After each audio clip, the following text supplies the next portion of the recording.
Depuis ce matin 6 heures, la ville de Figuig est l'objet d'attaques extrêmement violentes de la part de l'armée algérienne.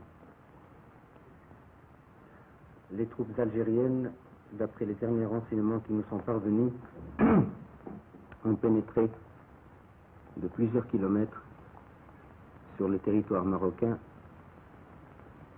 s'efforçant et réussissant à occuper les hauteurs dominant la ville de Figuig. Un bombardement extrêmement violent a eu lieu. On déplore des victimes parmi les civils et la petite garnison militaire qu'il y avait à Figuig. Car en fait, il n'y avait à Figuig qu'une compagnie de l'armée royale.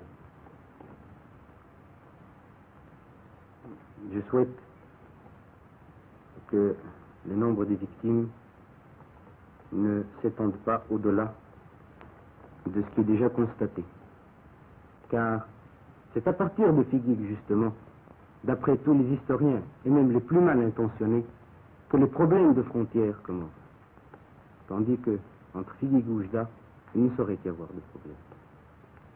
On a fait donc tuer des hommes, des femmes, des enfants, des civils et des militaires.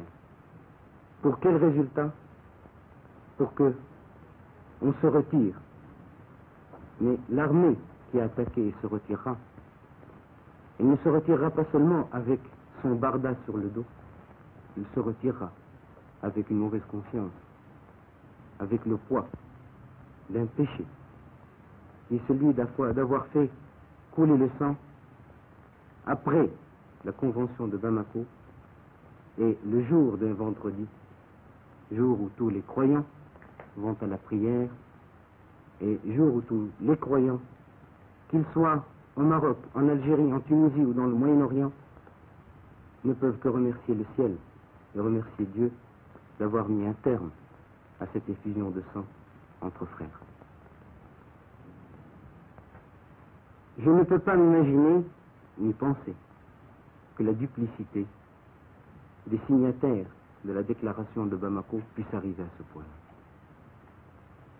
Et c'est là alors que me vient à l'esprit ce que je vous ai dit tout à l'heure. Quelle est cette main occulte, maléfique et criminelle qui cherche à accumuler entre l'Algérie et le Maroc, entre deux peuples, des monceaux de cadavres innocents, n'ayant voulu ni se battre, ni encore moins se haïr.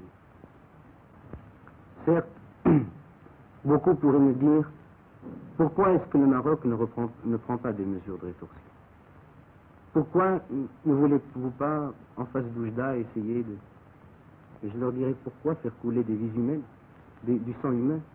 Pourquoi détruire des vies humaines quand je sais que la conquête militaire que je ferai ne sera bâtie que sur l'injustice et qu'en tout état de cause, ni politiquement ni militairement, elle ne sera subie dessus. Le Maroc, pour sa part, n'entend répondre à cette attaque traîtresse, à cette attaque qui ne ressemble pas et qui n'a jamais ressemblé au génie de l'Afrique du Nord, car les Africains du Nord ont toujours été des hommes et des lions, ils n'ont jamais été des chacals. Le Maroc ne répondra pas à une traîtrise par une félonie.